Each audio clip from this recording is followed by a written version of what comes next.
Otra verdad cristiana que fue alterada por la influencia pagana fue la Cena del Señor. Jesús instituyó el servicio de comunión, también conocido por algunos como la Eucaristía, a ser una hermosa pero sencilla ceremonia donde sus seguidores deberían beber vino no fermentado y comer pan sin levadura. Esos símbolos del cuerpo y la sangre sin pecado de Jesús están diseñados para ayudar a los creyentes a recordar el sacrificio y las enseñanzas de Cristo.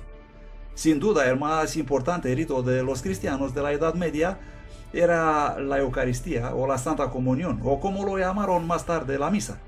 Hombres y mujeres se congregan y toman el sacramento, celebran lo que nosotros llamaríamos la comunión, tomar el cuerpo y la sangre de Jesucristo. Pero de nuevo, bajo la influencia de los rituales paganos, todo el servicio de la comunión fue gradualmente cambiado por los líderes de la iglesia en un ceremonial místico. En este nuevo ritual se utiliza vino fermentado y el sacerdote supuestamente tiene el poder de transformar el pan y el vino en el verdadero cuerpo y la sangre real de Cristo. Eso se llama la transubstanciación. La idea de que un sacerdote transforma la Eucaristía en el cuerpo y la sangre de Cristo mediante la pronunciación de la fórmula Hoc est enim corpus meum. Este es mi cuerpo. Ellos afirman que estas palabras son poderosas y tienen la propiedad de transformar la naturaleza del vino y del pan en el cuerpo y la sangre de Jesucristo resucitado. Hasta el punto que más tarde dicen, nosotros creamos a Dios pronunciando estas palabras de mistagógica. En esencia, lo que decían que ocurre en el altar era que el pan se transforma en cuerpo y que el vino se transforma en sangre. Pero al parecer siguen siendo pan y vino. Esta ofrenda del sacrificio en la Eucaristía, este sacrificio de alabanza, esta comida de comunión, ahora se convierte no en un recuerdo del sacrificio de Cristo, sino sacrificio en sí, y es lo que da la salvación. Ellos creen y enseñan que en la misa Jesucristo en la persona del sacerdote sacrifica a Cristo, a Dios el Padre, y de esta forma obtiene el bien, gana un quantum de santidad que luego la iglesia puede ofrecer a los que asisten a la misa. Porque las personas creen que al participar a la misa están haciendo algo bueno que era ofrecido a Dios. Existe un racionamiento teológico de que cuanto más haces eso, mejor.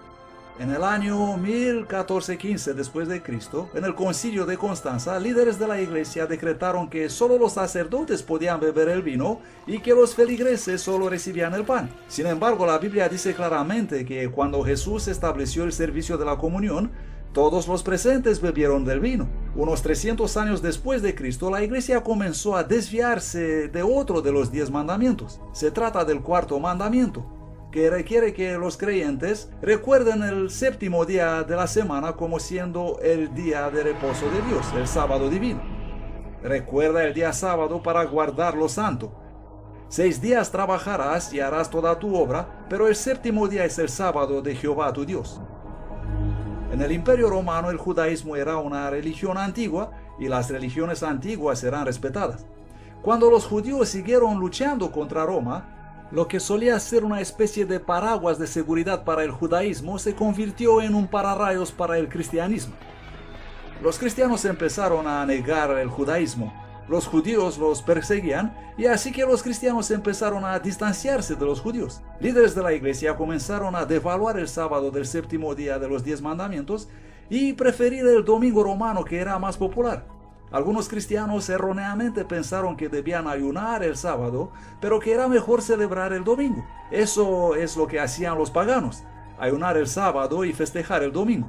No es un concepto judío porque los judíos ayunaban el viernes y festejaban el sábado. Era simplemente lo que algunos cristianos pensaban. Por lo tanto, si tienes que ayunar en un día y en otro día puedes festejar, puedes adivinar cuál día será más popular, ¿no? Y Cristo es resucitado en un domingo y existe una tendencia muy natural de gozar y celebrar eso. Hay una tercera razón que es la influencia del culto al sol que se cuela en la iglesia. Y cuando el culto al sol empieza a deslizarse en la iglesia, Constantino puede hacer uso de eso para conducir la iglesia a la exaltación del domingo, el día del sol, como siendo el día cuando la gente debería adorar. Este alejamiento gradual de la ley de Dios con el paso del tiempo se hizo tan ampliamente aceptada que la mayoría de las personas son sorprendidas al enterarse que la observancia del domingo no tiene ningún fundamento en la Biblia. En el año 313, Constantino publicó el Edicto de Milán estableciendo el domingo como día de descanso. La ley dominical del emperador no tenía nada que ver con el cristianismo. En realidad era para honrar al dios del sol grecorromano llamado Helios o Apolo. El emperador Constantino se había convertido supuestamente al cristianismo, pero mantenía también su adoración al dios sol. Él cambió el día de adoración del sábado del séptimo día, que obviamente pertenecía a la tradición judía, al sábado del primer día, el día del dios sol, el domingo.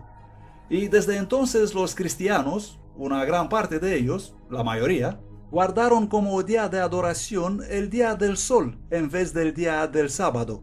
Esto es claro en otro edicto de Constantino decretado en el año 321 después de Cristo, cuando el emperador ordenó: en el venerable día del sol, los magistrados y la gente que reside en las ciudades descansen, y todos los talleres sean cerrados. Notemos que en el edicto se usa la palabra sol, S-O-L.